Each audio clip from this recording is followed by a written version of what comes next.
প্রথম প্রশ্ন জিজ্ঞেস করা হবে, মার রব্বুক, তোমার রব কে? বলেন, আমাদের রব কে? ওমা দীনুক, তোমার ধর্ম কি? বিষ্ণুনবীর চেহারা দেখিয়ে বলা হবে, তাআরিফু মান হাযার রাজুল, এই লোকটারে চিনো? আমরা কি বলবো? আমরা চিনি, উনি আমাদের প্রিয় রাসূল মুহাম্মদুর রাসূলুল্লাহ সাল্লাল্লাহু আলাইহি ওয়াসাল্লাম। এরপরে জিজ্ঞেস করা হবে, এগুলো কোত্থেকে শিখলা? আমরা বলবো, কোরআন থেকে। ফায়ুফসাহু লাহু কবরুহু ৭০ যিরাআন, সুন্দর সুন্দর উত্তর করতে পারলে আপনার কবরটারে ৭০ হাত লম্বা করে দেওয়া হবে। ইফতাহু লাহু বাবুন ইলাল জান্নাহ, জান্নাতের দিকে একটা দরজা লাগিয়ে দেওয়া হবে। ইউলবাসু মিন লিবাসি আহলিল জান্নাহ, জান্নাতীদের পোশাক পরিয়ে দেওয়া হবে। জান্নাতের পোশাক কেমন হবে জানেন? রেশমের পোশাক। ওয়া লিবাসুহুম ফিহা হারির, the dress will be in Jannah with fine green silk with the gold embroidery. জান্নাতে যারা থাকবে তাদের পোশাক হবে পাতলা সবুজ রঙের রেশমের কাপড়ের পোশাক, যেটার মধ্যে গোল্ডের, স্বর্ণের ডিজাইন করা, এমব্রয়ডারি করা থাকবে। ওই পোশাক পরিয়ে দেওয়া হবে। আর বলা হবে নাম কান্নাউমিল আরুস, বাসর রাতে জামাই যেমনি আনন্দে ঘুমায় তুমিও ঘুমাও। দুনিয়াতে অনেক কষ্ট সহ্য করছো, দুনিয়াতে পুলিশের দৌড়ানি, র্যাবের দৌড়ানি, আছে না নাই? ইসলামের পক্ষে যারা কথা বলে নিজ এলাকায় পরবাসী, আছে না নাই? আহা, মামলা হামলা, চক্কি ঝামেলা ঝুঁকি একটার পর একটা, তার পিছু ছাড়ে না। সে ঘুমাইতেও পারে নাই, চিল্লায় বলেন ঠিক কিনা?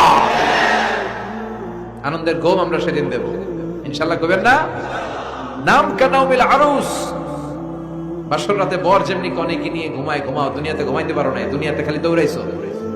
কি করছো? দৌড়ানির উপরে ছিল। আজকে দৌড়ানি নাই, আজকে দৌড়ানি হবে ওই দলের।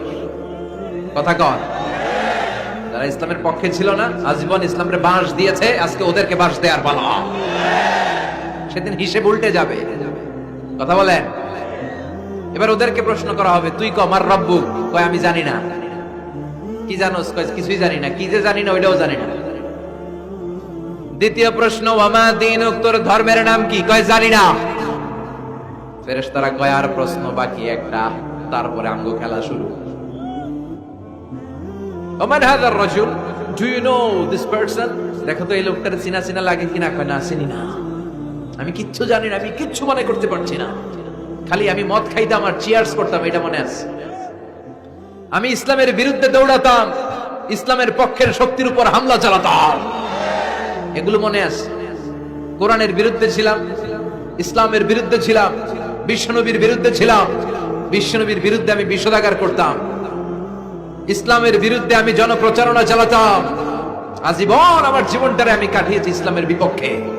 সুদ, ঘুষ, দুর্নীতি, যৌতুক, মদ ছিল আমার নিত্য সঙ্গী।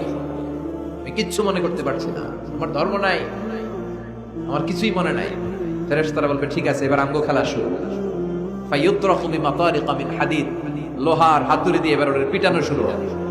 পিটাতে পিটাতে ওর গায়ের গোশত আর মাসেল গুলো থেতলে ফেলা হবে। ইকালু লিল আরদি ইলতাইমি, জমিনকে বলা হবে চাপ দাও। বা তাখতালিফা আদলাউ, বলে আয়াযু বিল্লাহ। কবরের এক পাশের মাটি আরেক পাশের মাটি এমন ভাবে চাপ দিবে, ডান পাশের পাজরের হাড় বাম দিকে ঢুকে যাবে, বাম দিকের হাড়টি ডান পাশে এসে যাবে। ওর চিৎকারে পুরো কবরস্থানটা থারথার করে কাঁপবে। ওরে বাঁচানোর তখন কেউ থাকবে না। ওর ক্ষমতা, ওর দাপট, ওর হুঙ্কার, ওর অহংকার ওরে বাঁচাতে পারবে না। চিল্লায় বলেন ঠিক কিনা? হাত্তা সা, কিয়ামত পর্যন্ত, কিয়ামত পর্যন্ত এই দুর্বিষহ জীবন সময় তার কাটতেই থাকবে। আল্লাহ, কবরের এই আযাব থেকে তুমি আমাদেরকে বাঁচাও। সূরাতুল মুলক যারা নিয়মিত তেলাওয়াত করবে, আল্লাহর মেহেরবানিতে তাদের কবরে কোনো আযাব হবে না। করতে রাজি আছেন? কথা কয় না।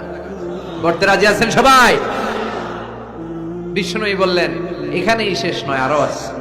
শাফাআত লি সাহিবিহা, এই সূরাটা কিয়ামতের দিন এই সূরা যে তেলাওয়াত করবে তার পক্ষে সুপারিশ করবে।